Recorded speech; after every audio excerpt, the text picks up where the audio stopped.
প্রিয় প্রণয়িনী লিখেছেন Jannat Nusrat, story telling by Mini. পুরুষ কণ্ঠটি কানে বজ্রপাত করলো।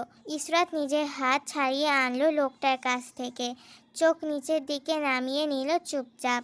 বৃষ্টির টপ টপ পানিতে ভিজে যেতে থাকলো ইসরাত ও পুরুষটি বিরক্তি নিয়ে তাকালো গোল গাল বিশিষ্ট মেয়েটির দিকে। একটা প্রশ্নের উত্তর দিতে এত সময় লাগে, নিজে মনে ভাবলো। অপেক্ষার অবসান ঘটিয়ে উত্তর আসলো মেয়েটার কাছ থেকে, আমি বৃষ্টিতে ভিজছি না ভাইয়া। ছোট উত্তর করে বাড়ির ভিতর প্রবেশ করলো। পুরুষটি ভ্রু কুঁচকে তাকিয়ে রইল ইসরাতের যাওয়ার দিকে। তাকে কি মেয়েটা চিনতে পারেনি? হয়তো বা, অনেক বছর পর দেখা হওয়ার জন্য। রাতের খাবার এক এক করে খাওয়া হলো। প্রথমবারে খেতে বসলেন সৈয়দ বাড়ির পুরুষেরা ও ছেলেরা, দ্বিতীয়বারে বসলেন বাড়ির মেয়েরা ও মহিলারা। খাওয়া দাওয়া শেষে পুরুষেরা সবাই নিজ নিজ রুমে চলে গেলেন। মহিলারা কিচেনের কাজ শেষ করে রুমে চলে গেল। রাত 2টা। টার্কিশ সিরিজ দেখছিল নুসরাত। লাস্ট পর্ব দেখা শেষে বিছানা থেকে উঠে বসলো। শরীর ম্যাজ করার জন্য হাত উপরের দিকে তুলে শরীরের আলসি কমালো। পাশে তাকিয়ে দেখলো ইসরাত পাকিস্তানি ড্রামা দেখছে। ঘুমাবি না? ঘুমাবো একটু পর, এইটা শেষ করে। নুসরাত ইসরাতকে ছেড়ে দিল ওর মতো।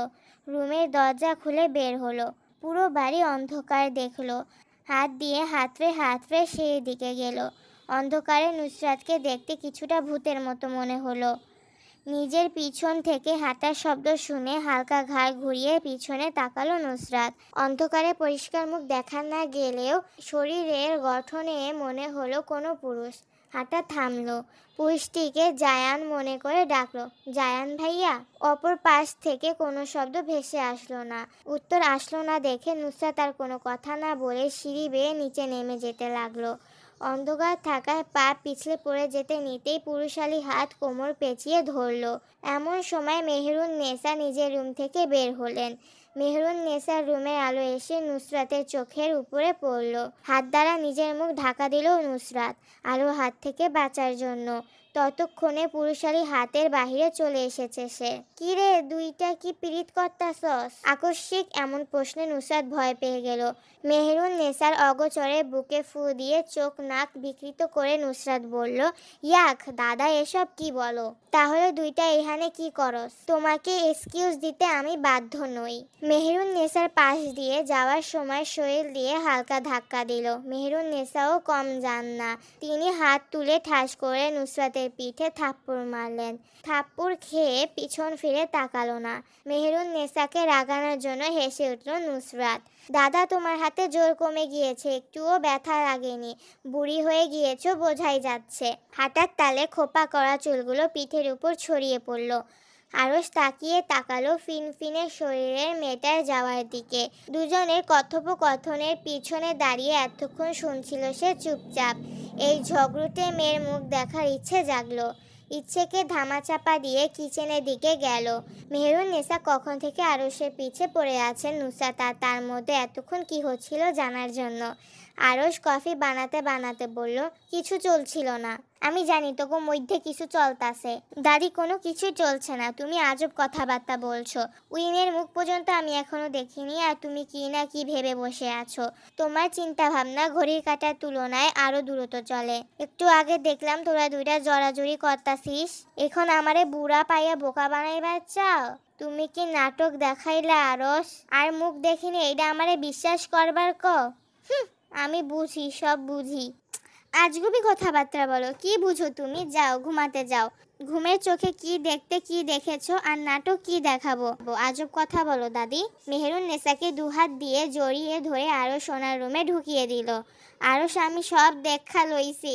কাল সকালে সবাইরে কইমু তুই আর নুসরাত ইন্টু পিন্টু করতাছিলি। মেহেরুন নেসার কথা মাছি তাড়ানোর ভঙ্গি করে উড়িয়ে দিল আরশ। আচ্ছা, এখন ঘুমিয়ে পড়ো। গতকাল সকালে যা করার করো, যা বলার বলো। এখন ঘুমাও তো দাদি, ঘুমাও। রৌদ্রোজ্জ্বল সকাল। হাতে পানির পাইপ নিয়ে ইসরাত বাগানে পানি দিচ্ছে। অতিরিক্ত গরম পড়ায় রোদের তাপে গাছগুলো মুচড়ে যাচ্ছে। হঠাৎ বাড়ির দিকে চোখ গেলে দেখতে পেল grey colour shirt, black colour pant পরিহিত সুঠাম দেহের পুরুষ হেঁটে এদিকে আসছে। ইসরাত চোখ আলগোছে সরিয়ে নিল। কি করছো? বাগানে পানি দিচ্ছি, দেখতে পারছেন না ভাইয়া? না, এমনি জিজ্ঞেস করলাম। নাস্তা করে ফেলেছো? এখনো করিনি, একটু পর করব ভাইয়া। চলে এসো, একসাথে নাস্তা করব। আমি এখনো নাস্তা করিনি। ইসরাত কথা না বাড়িয়ে জাইনের সাথে বাড়ির ভিতর গেল। নাস্তার টেবিলে বসতেই অনিকা এসে নাস্তার টেবিলে জায়ানের সাথে লেগে বসলো। নাস্তা করেছিস? হ্যাঁ করেছি। ভাইয়ার সাথে একবার করে নাও বলে পরোটা বের করে অনিকাকে দিল। ইসরাত, তোমাকে কিছু দিব? না ভাইয়া, লাগবে না, আমার শেষ। জাইনের মুখ চুপসে গেল। ইসরাত নাস্তা শেষ করে নিজের রুমের দিকে চলে গেল। রুমে গিয়ে নুসরাতকে মুচড়ামুচড়ি করতে দেখলো। মাথা বিছানার দিকে দিয়ে বালিশ চেপে ধরে শুয়ে আছে। শরীরে হাত দিয়ে তাপ পরীক্ষা করে দেখলো স্বাভাবিক আছে কিনা। ফজরের ওয়াক্তের নামাজের পর থেকে পেট ব্যথার জন্য কান্না করছিল। শরীর ঠিক থাকলে এতক্ষণ কথা বলতে বলতে কান ঝালাপালা করে দিত। এমন সময় রুমের দরজায় নক পড়ল। দরজা খোলা আছে, ভিতরে আসো। আরশ বাইরে দাঁড়িয়ে রইল, ভিতরে কাউকে শুয়ে থাকতে দেখে। ইসরাত, তোমার ল্যাপটপটা একবার দেওয়া যাবে? আসলে ব্যবসার কিছু ডকুমেন্ট তোমার ল্যাপটপে আছে, চাচা বলল। হ্যাঁ হ্যাঁ, দিচ্ছি ভাইয়া। বইয়ের টেবিলের উপর থেকে ইসরাত ল্যাপটপ এনে দিল আরশকে। পাসওয়ার্ড কি?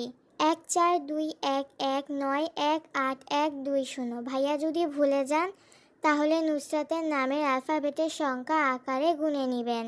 ওহ, ও এরকম সাপের মতো পেঁচিয়ে শুয়ে আছে কেন? নুসরাতের শরীর খারাপ করেছে। ইসরাত ওকে বলবে যাতে চুলগুলো বান করে রাখে, সবসময় অগোছালো থাকে ওর চুল। আমার কি রকম লাগে দেখতে। ইসরাত নুসরাতের দিকে তাকিয়ে দেখলো মাঝামাঝি আকারের লম্বা চুলগুলো অগোছালোভাবে মুখের উপর পড়ে একপাশে ঘুরে রয়েছে। মেয়েটাকে বলেও চুল বান করা যায় না, এজন্য আম্মু মাঝে মাঝে দু একটা থাপ্পড় মারে।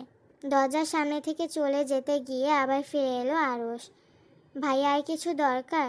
আর ওকে বলে দিবে ছেলেদের মতো জিন্স আর টি শার্ট না পরতে, মেয়ের মতো থ্রি পিস না হয় কুর্তি পরতে।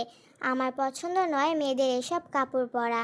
মেয়ে মানুষের গলা ফাটিয়ে কথা বলাও আমার পছন্দ নয়। আর এসব করলে ওকে বলবে আমার সামনে না পড়তে, পরে আমি কিছু বলে দিলে ভালো হবে না। ঠিক আছে ভাইয়া। কথাগুলো বলে আরশ চলে গেল বড় বড় পা ফেলে। ইসরাত বিড়বিড় করে বলল, এদের যদি সামনাসামনি দেখা হয় তাহলে কি হবে? নুসরাত তো কারো কথা শোনা পাত্রী নয়। এবার মনে হচ্ছে বাড়িতে তৃতীয় বিশ্বযুদ্ধ লেগে যাবে। বিড়বিড় করা শেষে ইসরাত রেডি হতে গেল। ইসরাত চলেছে একা পথে, সঙ্গী হলে দোষ কি তাতে? ইসরাত সোনা রাগ করে না, রাগ করলে তোমায় লাগে আরও ভালো। আগে সেটা একটা গান ছিল, জানি না আমি, যাই হোক। ইসরাত পায়ে জুতা খুলে হাতে নিল। এতদিন ধরে এর আজব আজব কথা শুনে বিরক্ত। জুতো খুলে ঢিল মারল ছেলেটার মাথায়। নিশার ঠিকঠাক ছেলেটার মাথা বরাবর গিয়ে পড়ল জুতো। ছেলেটা হয়তো বুঝতে পারেনি ইসরাত জুতো খুলে ঢিল মারবে। আকস্মিক এমন ঘটনায় ছেলেটা হতভম্ব হয়ে তাকিয়ে তাকালো। আজ তোর একদিন কি আমার একদিন। ইসরাত বাঁ পায়ে জুতো খুলল পিটানোর জন্য। পিটানোর আগেই বাইক নিয়ে শো করে পাশ কাটিয়ে চলে গেল ছেলেটা। বেবি, আজকে মনে হচ্ছে তোমার মাথা গরম, আগামীকাল দেখা হবে বেবি। ফ্লাইং কিস দিয়ে বলল বাই বাই। ইসরাত হতে 5 হাত দূরে বাইক থামিয়ে আবার বলল, বেবি কাল দেখা করব, আজ তুমি ভার্সিটিতে যাও, কেমন? শালা বদমাস, আরেকদিন হাতের কাছে পাই, পিটিয়ে তোর অবস্থা কি করে দেখিস। আর যে মুখ দিয়ে ফ্লাইং কিস দিচ্ছিস ওই মুখ আমি বাঁকিয়ে দিব। জুতো পরতে পরতে চিৎকার করে বলল Israt. Baby tata, bye bye. Bike নিয়ে শো করে চলে গেল ছেলেটা। নাজমিন বেগম রুমে এসে দেখলেন নুসরাত এখনও ঘুমিয়ে আছে। হাত দিয়ে ধাক্কা দিলেন, নরম সুরে বললেন, কিছু খাবার খেয়ে নে। খাবো না, পেট ব্যথা করছে। এখনও কমেনি? পেট ব্যথার জন্য টেনে টেনে কথা বলল। না, যা গিয়ে শাওয়ার নিয়ে আয়, আমি পানি গরম করছি, শাওয়ার নিলে ভালো লাগবে। কিছু খাবারও খেয়ে নিবি। খাবো না। চুপচাপ নিচে নেমে এসে টেবিলে বসবি, আমার যেন আবার তোকে না ডাকতে হয়। নুসরাত তেরামি করলো না। পেট ব্যথার জন্য কথা বলতে ইচ্ছে হচ্ছে না। বিছানা থেকে উঠে ওয়াশরুমে চলে গেল। নাস্তা শেষ করে চুপচাপ রুমে যাওয়ার পথে মেহেরুন্নেসা পিছন থেকে ডাকলেন, আমার রুমে আয়। রোবটের মতো হেঁটে গেল দাদির রুমে। মেহেরুন্নেসা হাত দিয়ে দেখিয়ে দিলেন ওনার পাশে বসার জন্য। আজ আর গায়ে লেগে বসলো না নুসরাত, নির্দিষ্ট দূরত্ব রেখে বসলো। আজ এত চুপচাপ হইয়া রইসস কে? পেট ব্যথা করছে। মেহেরুন্নেসা বুঝে নিলেন যা বোঝার। প্রতি মাসেই এরকম হয়, পেট ব্যথার জন্য 2-1 দিন বাচাল মেয়েটা চুপচাপ হয়ে যায়। মেহেরুন্নেসা এক দৃষ্টিতে কিছুক্ষণ তাকালেন। অনুশোচনায় তার ভিতর দুগ্ধ। সময় থাকতে কেন মানুষ বোঝে না, পরে গিয়ে সেটার জন্য আফসোস করতে হয়। তাহলে এরূপ ভুল করতো না কেউই। মেহেরুন্নেসা পান চিবাতে চিবাতে ভাবলেন, বাড়িতে বড় চাচা বড় ভাইয়েরা থাকায় আজ আর চিৎকার করছে না, না হলে চিৎকার করে বাড়ি মাথায় তুলে ফেলতো। মেহেরুন্নেসা মাথায় হাত বুলিয়ে দিলেন নুসরাতের, দোয়া পড়ে ফু দিয়ে দিলেন। কইমা যাইব পেট ব্যথা আইসকা রাইতের মধ্যে, চিন্তা করবার লাগবো না। আর আরশের থাইকা দূরে থাকিস, ও তোরে মনে হয় পছন্দ করে না। নুসরাত শুধু মাথা নাড়ল, পেটে এক হাত চেপে নিজের রুমের ভিতর ঢুকে ঠাস করে দরজা লাগিয়ে দিল। আরশ এসেছিল ল্যাপটপ দেওয়ার জন্য। নক করার আগে ঠাস করে দরজা লাগানোর জন্য অপমানিত বোধ করলো। আমাকে অপমান করার জন্যই দরজা লাগিয়েছে এভাবে, নিজের মনে মন গড়া কথা ভেবে নিল আরশ। ওপাশের মেয়েটা জানতে পারল না দরজার বাহিরে কেউ দাঁড়িয়ে আছে। ইসরাতের ভার্সিটি থেকে বের হয়ে দেখা হলো জায়ান আর মোমোর সাথে। দুজন ফুচকা খেতে বের হয়েছে। জাইন ইসরাতকে জিজ্ঞেস করলো এই এরিয়ার ভিতর কোনো ফুচকা হাউস বা রেস্টুরেন্ট আছে কিনা। ইসরাত সনন্দে উত্তর দিল, সামনে একটা শপিং মলের উপরের তলায় দারুণ ফুচকা পাওয়া যায়, দুজন ওখানে গেলে যেতে পারো। ইসরাত তুমিও জয়েন করো আমাদের সাথে। আমার বাসায় যেতে হবে ভাইয়া, নুসরাত একা বাসায়, ও বোরিং ফিল করবে। কোনো একদিন আমরা সবাই মিলে ফুচকা খেতে রেস্টুরেন্টে যাব। আচ্ছা সাবধানে যাও বাসায়, আমরা তাড়াতাড়ি আসছি ফুচকা খেয়ে। ইসরাত বাড়ির ভিতর প্রবেশ করে দেখলো ড্রয়িং রুমে মাহাদি বসে আছে। সালাম দিল মাহাদিকে ইসরাত, মাহাদিও সালামে উত্তর দিল। ইসরাত কোনো শব্দ ব্যয় না করে পাশ কাটিয়ে চলে গেল। লিপি বেগম কিচেন থেকে ডেকে বললেন, আয়ুষকে নিচে আসার জন্য বলিস আর বলে দিস মাহাদি এসেছে। আচ্ছা। আরুষের রুমের বাহির থেকে ইসরাত বলল, ভাইয়া আপনার ফ্রেন্ড আসছে, বড় আম্মু বলেছে নিচে যাওয়ার জন্য, আপনার ফ্রেন্ড ড্রয়িং রুমে বসে আছে। রুমের ভিতর থেকে উত্তর দিল আরুষ, আচ্ছা যাচ্ছি, অপেক্ষা করতে বলো। ইসরাত মেহমানের কথা বলে রুমে চলে গেল। বিছানায় তাকিয়ে দেখলো নুসরাত শুয়ে আছে। ঘড়ির দিকে তাকিয়ে দেখলো 2টা বাজে। পেট ব্যথা কমেছে? কমেছে। আরেকটা ওষুধ খেয়ে নিস। আচ্ছা। কথা বলা শেষ করে শাওয়ার নিতে চলে গেল ইসরাত। শাওয়ার শেষ করে বের হয়ে আসলো ওয়াশরুম থেকে। ইসরাত লেডিস গেঞ্জি আর প্লাজো পরেছে। নুসরাত ইসরাতকে জ্বালানোর জন্য বলল, আজকে কিভাবে গেঞ্জি পরলি, দাদা দেখলে অজ্ঞান হয়ে যাবে। তার সুশীল নাতনি এসব কি পরেছে, ও তো এসব পরতে পারে না। OMG, ধুর গরম প্রচুর লাগছে, গরমের কারণে কি মারা যাব? রুম থেকে বের হলে 3 পিস পরবো। তুই দাদির মতো ঠ্যাস দিয়ে কথা বলা শিখে গিয়েছিস। নুসরাত বোনের কথা মাছি তাড়ানোর ভঙ্গি করে উড়িয়ে দিল। এসব কথা সে পাত্তা দেয় না। আরে মাহাদি এহসান খানের পদধূলি কিভাবে আমাদের বাড়িতে পড়লো? হয়েছে, নাটক বন্ধ কর। আগামীকাল আসার জন্য বলি। কোনো দরকার? না তেমন কিছু না, ছোটোখাটো দরকার, রুমে গিয়ে বলছি। এর মধ্যে লিপি বেগম ও রুহিণী নাস্তা নিয়ে হাজির হলেন। নাস্তা টেবিলে রেখে কিচেনে চলে গেলেন 2 বন্ধুকে একা ছেড়ে দিয়ে।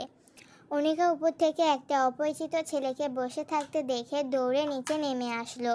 চিনা নেই জানা নেই ছেলেটার গায়ে গা লাগিয়ে বসে গেল। আরশ চোখ বড় বড় করে তাকিয়ে অনিকাকে ধমক দিল।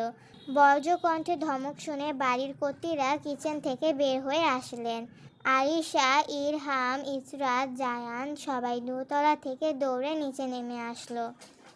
লিপি বেগম বললেন, কি হয়েছে বাবা, কাকে ধমক দিলি?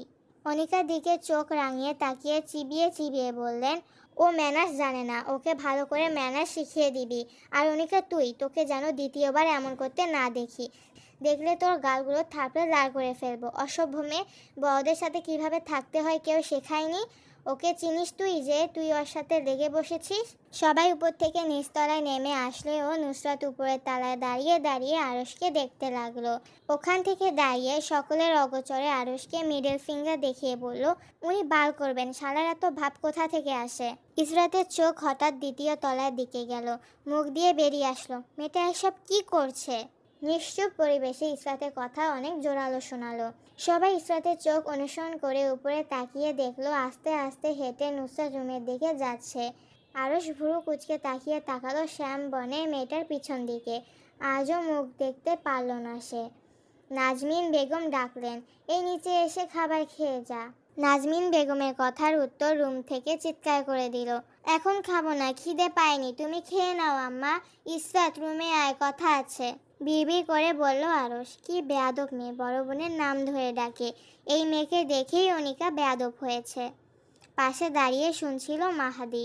মাহাদি কণ্ঠ নিচে নামিয়ে বলল, ওর কি দোষ? তুই দেখছি মেয়েটাকে পছন্দই করিস না। গতকাল রাতে মেয়েটার বিষয় নিয়ে আমাদের বাসায় এসে চিড়চিড় করছিলি, আর আজও মেয়েটা তোর সাথে নিজে থেকে এসে কথা না বলার জন্য তোকে পাত্তা দিচ্ছে না, তোর মতো এত সুন্দর একটা ছেলেকে, তাই তুই ওর উপর জেলাস, তাই না? ভেরি ভেরি ব্যাড আরশ। তুই ওর এত পক্ষ নিচ্ছিস কেন? তুই আমার ফ্রেন্ড না ও তোর ফ্রেন্ড? মাহাদি ঠোঁট বাঁকিয়ে হাসলো, বিড়বিড় করে বলল, তোর বোনের। আরশ দাঁত খিঁচে বলল, কি? এই পর্যন্ত ছিল প্রিয় প্রণয়িনী পর্ব 4। পরবর্তী পর্ব খুব শীঘ্রই পেয়ে যাবেন। টাটা।